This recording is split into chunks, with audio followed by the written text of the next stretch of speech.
Assalamualaikum warahmatullahi wabarakatuh.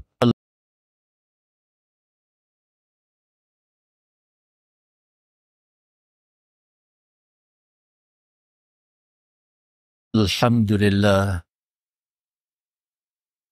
Nahmaduhu tabaraka wa ta'ala ala ala'i.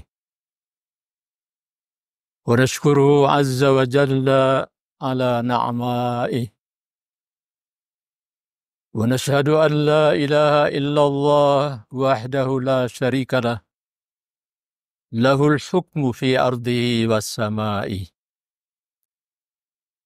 Wa nashhadu anna Muhammadan abduhu wa rasuluhu khatimu anbiya'i. Allahumma fasalli wa sallim ala abdika wa rasulika Muhammad sallallahu wa sallam alaihi wa ala alihi wa ashabihi wa man tabi'ahum bi ihsanin ila yaumi liqa'i rabbih wa jazai. Ibadallah, usikum wa iyaya bitaqwallah wa ta'atihi wa qad fazal muttaqun. Qala Allahu azza wa jalla fi kitabihil aziz. A'udzu billahi minasy syaithanir rajim. Bismillahirrahmanirrahim. Ya ayyuhalladzina amanu taqullaha haqqa tuqatih. Wa la tamutunna illa wa antum muslimun. Ya ayyuhalladzina amanu taqullaha wa qulu qawlan sadida. يصلح لكم أعمالكم ويغفر لكم ذنوبكم ومن يطع الله ورسوله فقد فاز فوزا عظيما. معاشر المسلمين rahimakumullah, jamaah Jumat yang dirahmati oleh Allah. Sebagaimana tadi telah diumumkan bahwa tema khutbah kita hari ini adalah tentang pentingnya politik bagi umat Islam. Dan para pegiat politik pasti tahu bahwa politik adalah arena berebut kekuasaan. Itu menurut salah seorang guru besar UI dalam bukunya Dasar-Dasar Ilmu Politik, yang mengatakan bahwa politik adalah semua kegiatan yang menyangkut perebutan kekuasaan dan bagaimana mempertahankannya. Dan partai politik adalah wadah memperjuangkan kekuasaan atau power struggle untuk memperoleh kekuasaan politik dan merebut kedudukan politik. Ma'asyiral muslimin rahimakumullah, memang kekuasaan politik penting, bahkan menjadi salah satu faktor terpenting yang membuat umat ini mulia, umat terbaik atau khairu umat, umat yang dimuliakan oleh Allah Subhanahu wa Ta'ala karena mengemban misi yang mulia sebagai penegak amar ma'ruf dan nahi munkar. Firman Allah di dalam surat Ali Imran ayat 110, kuntum khaira ummatin ukhrijat linnas ta'muruna bil ma'rufi wa tanhauna 'anil munkari wa tu'minuna billah. Kamu, wahai umat Islam, adalah khaira ummah, sebaik-baiknya umat yang dikeluarkan di kalangan manusia dengan membawa satu misi yang mulia, adalah menyuruh orang berbuat kebaikan dan mencegah dari segala perbuatan-perbuatan yang mungkar dan terlarang. Amar artinya perintah, instruksi, dan tidak mungkin sebuah instruksi datang dari bawah. Mesti datang dari atas ke bawah, dari atasan kepada bawahan, dari komandan kepada prajurit. Jika tidak, maka amar ma'ruf dan nahi munkar hanyalah himbauan, permohonan yang disuarakan oleh orang-orang yang lemah tak berdaya, Boleh jadi suara nyaring itu seperti peribahasa mengatakan, anjing menggonggong, kafilah terus berlalu. Ma'asyiral muslimin rahimahumullah. Namun demikian, jangan kita terobsesi dan larut dalam narasi akademik ilmiah bahwa politik adalah ajang perebutan kekuasaan. Pola berpikir seperti itu bisa melahirkan sikap dan tindakan bahwa sebuah bisa diatur. Apalagi rakyat kecil sebagai mayoritas penduduk negeri ini hidup dalam ketergantungan akibat miskin ilmu, miskin akidah, miskin spiritual dan material, miskin moralitas, dan buta politik.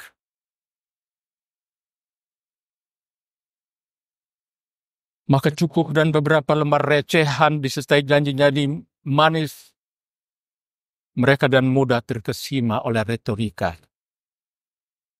Itu adalah politik kotor.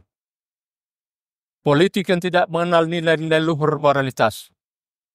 Politik yang bertentangan dengan syariat agama Allah, dinul Islam. Oleh karena politik Islam bukan untuk memperebutkan kekuasaan. Karena dua alasan yang mendasar. Pertama, karena bertentangan dengan akidah seorang muslim yang meyakini bahwa kekuasaan adalah milik Allah Subhanahu wa Ta'ala. Dan manusia tidak akan mampu merebut kekuasaan dari genggaman Allah. Dia beri kekuasaan pada siapa saja yang dia kehendaki. Dan dia cabut kekuasaan itu dari tangan siapa saja yang dia kehendaki. Oleh karena itu, politik dalam Islam tidak boleh meninggalkan Allah. Tidak boleh melanggar syariat Allah. Tidak boleh lupa kepada Allah Subhanahu wa Ta'ala yang mengatur aturan atau syariat kehidupan ini. Jangan kita lupa kepadanya. Tetapi berdoa, memohon kepadanya agar Allah Subhanahu wa Ta'ala dapat meneteskan sedikit kekuasaan kepada kita. Sebagaimana doa yang dilantungan oleh Rasulullah SAW dalam surat Ali Imran ayat 26. Qulillahumma malikal mulki. Ya Allah, Tuhan, Raja di Raja, tu'til mulka man tasha, untuk berikan kekuasaan kepada siapa yang engkau kehendaki. Wa tanzi'un mulka mimman tasha. Engkau cabut kekuasaan itu dari siapa saja, dari tangan siapa saja yang engkau kehendaki. Wa tu'izzu man tasha wa tudhillu man tasha. Kau muliakan siapa saja yang engkau kehendaki dan kau hinakan siapa saja yang engkau kehendaki. Biyadikal khairu innaka ala kulli syai'in qadir. Di tanganmu segala kebaikan. Engkau Maha Kuasa. Itu alasan yang pertama. Bahwa politik Islam bukan politik untuk berebut kekuasaan. Alasan yang kedua, karena bertentangan dengan hakikat dan tujuan luhur politik Islam. Karena politik Islam adalah politik pengkhidmatan dan penataan. Politik pelayanan dan pengaturan. Maka seorang politisi muslim adalah khadimul ummah, pelayan dan pengayom ummah. Dan karena politik Islam ada politik penataan dan pengaturan, maka seorang politisi muslim adalah penata dan pengatur berdasarkan aturan yang ditetapkan oleh pembuat syariat, yaitu Allah Rabbul Alamin. Tegakkanlah agamanya, maka dia akan menolongmu. In tansurullaha yansurkum wa yutsabbit aqdamakum. Jika engkau menolong Allah, maka Allah akan menolongmu. Politik Islam adalah pentadbiran, pengkhidmatan, dan pelayanan.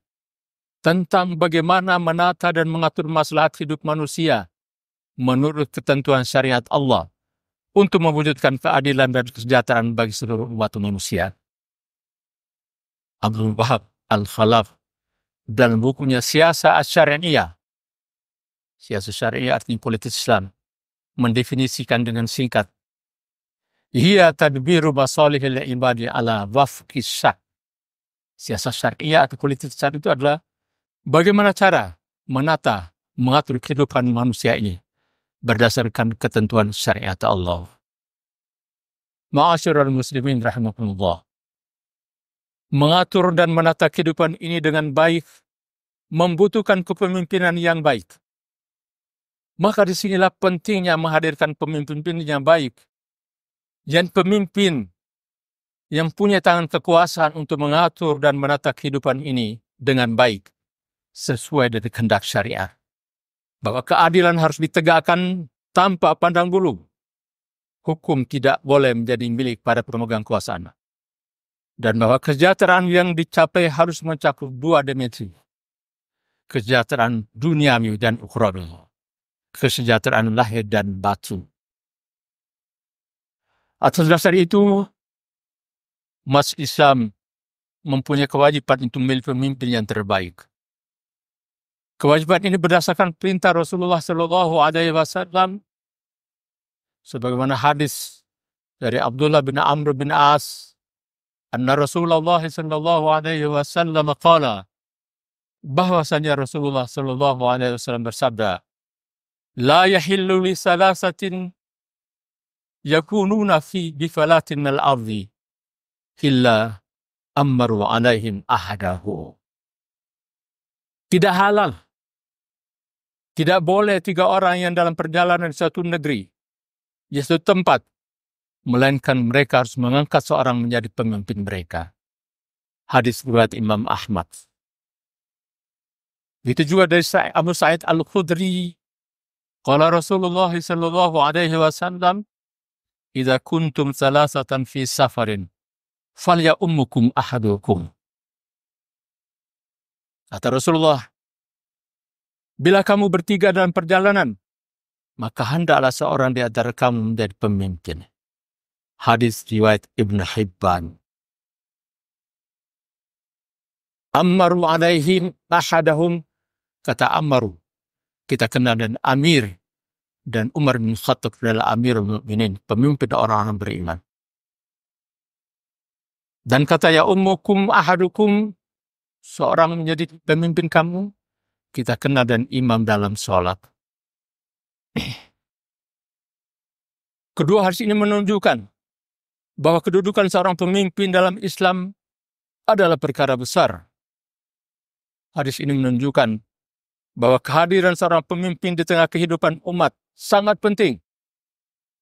Bahkan keberadaan pemimpin di berbagai sektor kehidupan, baik sosial, ekonomi, budaya, pendidikan, dan lain sebagainya, menjadi kebutuhan vital. Bahwa hanya tiga orang dalam perjalanan,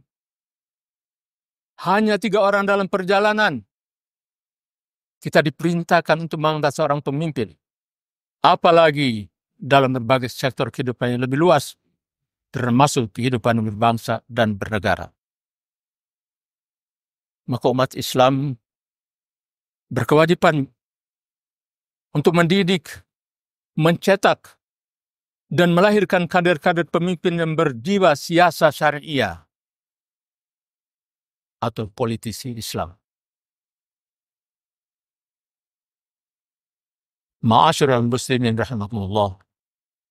Ketahuilah bahwa kekuasaan politik itu adalah sebuah amanah. Oleh karena itu, di dalam surat An-Nisa ayat 58, Allah ingatkan, Inna Allah ya'murukum an tu'addul amanati ila ahliha. Sungguhnya Allah memerintahkan kamu untuk menunaikan amanah kepada ahlinya. Wa idza hakamtum bainan nasi an tahkumu bil adl. Bila kamu memutuskan suatu perkara adalah kamu putuskan dengan seadil-adilnya. Ayat ini menurut Ibnu Taimiyah dalam siasa syariahnya mengatakan ditujukan pada penguasa, pemegang kekuasaan. Oleh karena itu Rasulullah SAW mengingatkan, "Idza dhuyi'atil amanatu fantadhiris sa'ah." Apabila amanah telah disia-siakan, maka tunggulah saat kehancurannya. Qila, kaifa idha'atuha ya Rasulullah? Sahabat-sahabat bertanya, bagaimana menyanyiakan amanah itu wahai Rasulullah? Qala, idza wussidal amru ila ghairi ahlihi fantadhiris sa'ah. Jawab beliau, apabila suatu urusan diserahkan kepada orang yang bukan ahlinya, maka tunggulah saat kehancurannya. Hadis riwayat Imam Bukhari. Dan demikian memilih dan mengangkat seorang pemimpin dalam menduduki jabatan tertentu, apalagi jabatan politik, seperti gubernur, kepala daerah, bupati, dan wali kota, merupakan sebuah kewajiban agama, dan bukan hanya kewajiban konstitusi atau kewajiban sosial. Atas dasar itulah Majelis Ulama Indonesia dalam Ijtima Nasionalnya di Kota Padang panjang 26 Januari 2009 yang lalu telah mengeluarkan fatwa tentang kriteria pemimpin yang dipilih. Ada 3 kriteria pokok. Yang pertama, pemimpin yang beriman dan bertakwa kepada Allah. Beriman dan pengertian tasdiqun bil qalbi, iqrarun bil lisan, wa amalun bil arkan. Diyakini dalam hatinya. Dia akui, dia ucapkan itu, tapi harus dia wujudkan dan amal perbuatan sehari-harinya. Sebagai seorang mukmin, sebagai benar-benar orang yang beriman. Apakah wujudnya dalam bentuk pribadi, secara pribadi, ataupun dalam kehidupan keluarga, maupun kehidupan masyarakat lebih luas. Itulah takwa kepada Allah. Intisalu awamirillahi wa ijtinabu nawahihi. Yang selalu berupaya untuk memenuhi perintah-perintah Allah, wajib ataupun sunnah, dan berupaya untuk menghindari diri dari segala larangan-larangannya. Kriteria yang pertama adalah pemimpin yang beriman dan bertakwa kepada Allah.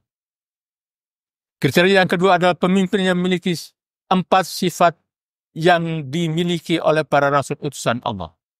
4 sifat wajib yang dimiliki oleh para rasul utusan Allah. Yaitu pertama, siddiq, artinya jujur. Yang kedua, amanah, artinya terpercaya.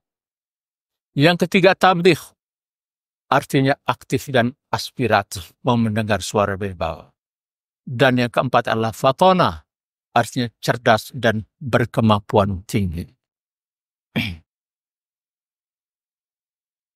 Sedangkan kriteria yang ketiga adalah pemimpin yang berkomitmen untuk memperjuangkan kepentingan umat Islam. Maka memilih pemimpin dan kriteria seperti ini hukumnya wajib menurut fatwa Majelis Ulama. Sebaliknya haram hukumnya memilih pemimpin yang tidak memenuhi kriteria ini. Yang pertama, iman dan takwa. Yang kedua, 4 sifat wajib yang dimiliki. Dan yang ketiga adalah berkomitmen untuk memperjuangkan kepentingan umat Islam. Dan haram pula hukumnya jika tidak memilih sama sekali, padahal ada calon yang memenuhi persyaratan atau yang paling dekat kepada persyaratan tersebut. Mudah-mudahan Allah SWT nantiasa memberikan hidayah dan petunjuk kepada kita sehingga kita istiqamah dalam menjalankan seluruh perintah-perintahnya, menjauhi larangan-larangannya, baik itu yang terkait dengan kehidupan berpolitik, bermasyarakat, dan lain sebagainya. A'udzu billahi minasyaitonir rajim. Ya ayyuhalladzina amanu atti'ullaha wa atti'ur rasula wa ulil amri minkum. Wa in tanaza'tum fi shay'in farudduhu ila Allahi war rasul. In kuntum tu'minuna billahi wal yawmil akhir. Dzalika khairun wa ahsanu ta'wila. Barakallahu li wa lakum fil Qur'anil 'azim. Wa nafa'ani wa iyyakum bil ayati wa dzikril hakim. Wa taqabbalallahu minna wa minkum tilawatahu. Innahu huwal ghafurur rahim.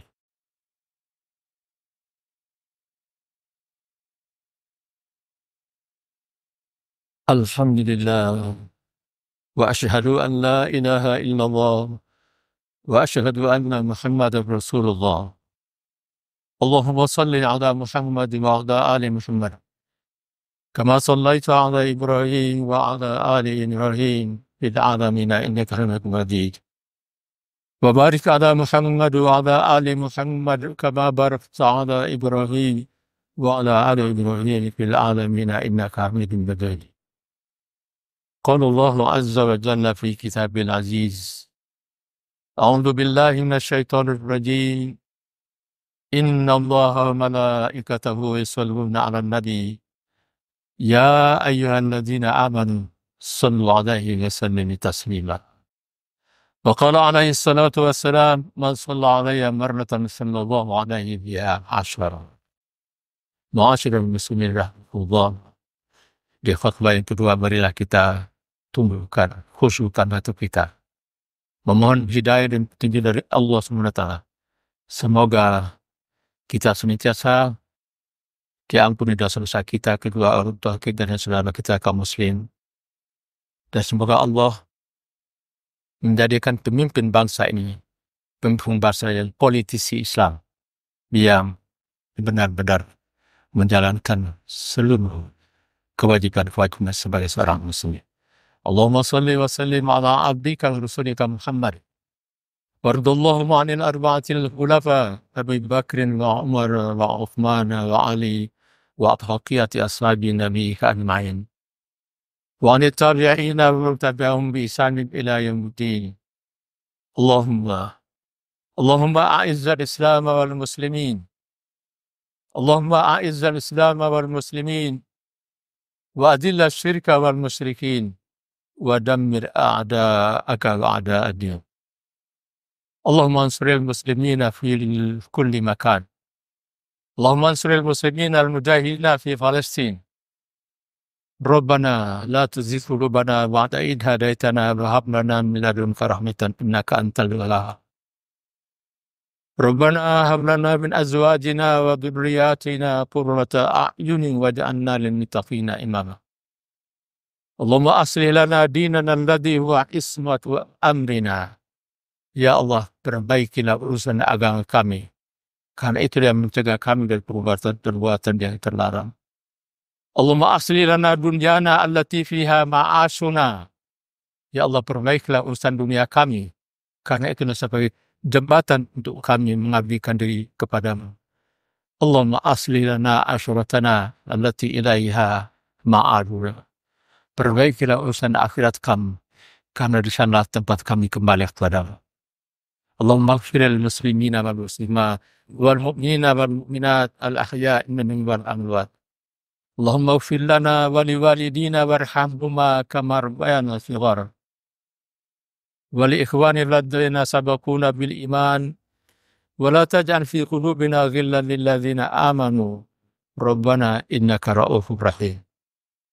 ربنا آتنا في الدنيا حسنة وفي الآخرة حسنة وقنا عذاب النار.